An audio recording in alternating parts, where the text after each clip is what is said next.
სამყარო მართლაც ყოველ ნაბიჯზე გვაკვირდება, როგორც ბრძენი მასწავლებელი, რომელიც გვამზადებს ცხოვრების დიდ სცენაზე გამოსასვლელად. ეს იდეა არა მხოლოდ საინტერესოა, არამედ შეიძლება გვიბიძგოს უფრო შეგნებულად და მიზანმიმართულად ვიცხოვროთ. თუ ვივარაუდებთ, რომ სამყარო გვიგზავნის იმას, რისთვისაც მზად ვართ, მაშინ ჩვენი მთავარი ამოცანაა საკუთარი თავის უკეთ გაცნობიერება და განვითარება. მოდი განვიხილოთ რამდენიმე ტექნიკა, რომელიც დაგვეხმარება დავიჭიროთ სამყაროს პულსი და ფეხი ავუწყოთ მის განზრახვებს. პირველი, გაკვეთილების შინაარსის გააზრება და მიღება. ყოველი გამოწვევა ცხოვრებისეული გაკვეთილია. ტექნიკა, შექმენი განცდების ჟურნალი, სადაც აღწერ მიმდინარე სირთულეებს და მათგან მიღებულ გაკვეთილებს. მაგალითად, დღეში 5 წუთი დაუთმე კითხვას, რას მაწვდის ეს გამოცდილება, რას ვსწავლობ ახლა. ეს დაგეხმარება სირთულეებს პოზიტიური თვალით შეხედო და აღარ იგრძნო თავი მსხვერპლად. მეორე, მადლიერების პრაქტიკა. სამყარო ხშირად გვანახებს მეტს, როცა ვაფასებთ იმას, რაც უკვე გვაქვს.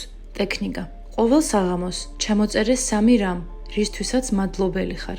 ეს შეიძლება იყოს მცირე რამ, მეგობრის ღიმილი, მზიანი დღე, ან წარმატებით დასრულებული საქმე.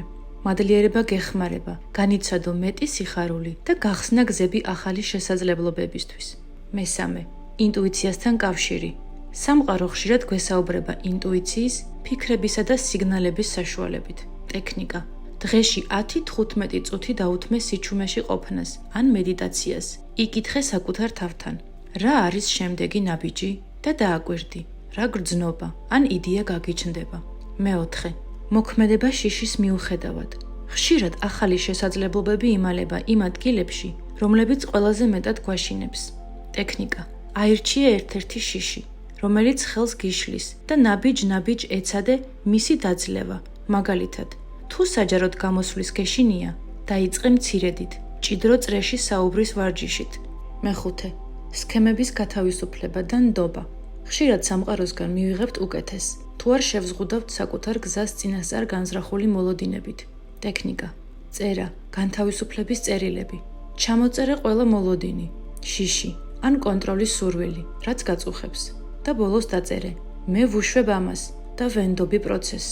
ეს აქტივობა გეხმარება თავისუფლად მიიღო ის, რაც სამყაროს აქვს შენთვის. მეექვსე, გარემოს გააზრება და დახმარების თხოვნა. სამყარო ხშირად ადამიანების გარემოებების ან მოვლენების მეშვეობით გვანახებს გზას. ტექნიკა, დააკვირდი შენ სტრესს და კითხე საკუთარ თავს, ვინ არის ჩემი მხარდაჭერის ჯგუფში, როგორ შემიძლია მათ უფრო ღრმად დავუკავშირდე.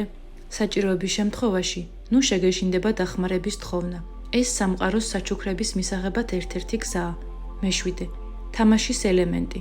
გახსოვდეს, ხშირად ძალიან სერიოზულად ვუყურებთ ცხოვრებას და ვკარგავთ სპონტანურობის ხიბლს. ტექნიკა, დაუთმე დრო ისეთ აქტივობებს, რომლებიც გიხარია და ბავშვური თამაშის განცდას გიბრუნებს. ეს შეიძლება იყოს ცეკვა, ხატვა, სიარული ბუნებაში ან რაიმე ახალი ჰობის შესწავლა.